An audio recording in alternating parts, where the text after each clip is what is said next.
اخبار کوتاه، دقیق و مهم روز سه‌شنبه.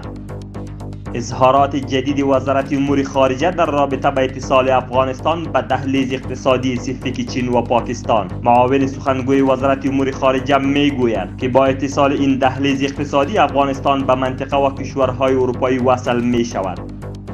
شرکت بین المللی لوجستیکی مفید کارگو به منظور انتقال کالاهای تجاران افغان به خارج از کشور افتتاح شد. رئیس دفتر ریاست الوزراء در مراسم افتتاحیه این شرکت بیان نمود. افتتاح شرکت مذکور گام مفید برای تجارت و رشد اقتصاد افغانستان است.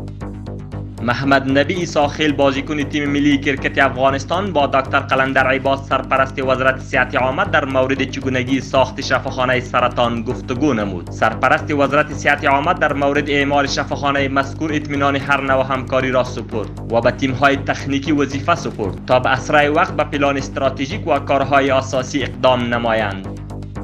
شیخ شهاب الدین دلاور سرپرست وزارت معادن و پترولیم در دیدار با مشاور و منشی سازمان ملل متحد در پیوند به رشد و توسعه اقتصادی معادن افغانستان و جذب سرمایه‌گذاران خارجی در عرصه معادن بحث و گفتگو نمود.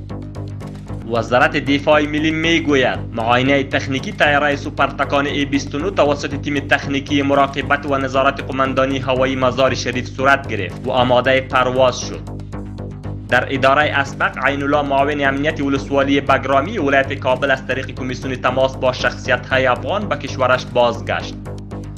بر اساس یک سلسله گزارش‌های استخباراتی مسئولین ریاست استخبارات ولایت بلخ در مربوطات ولسوالی شورگرای آن ولایت عملیات را انجام دادند که در نتیجه آن مقدار زیاد سلاح و مهمات که به صورت غیر قانونی نگهداری میشد کشف و به دست آوردند.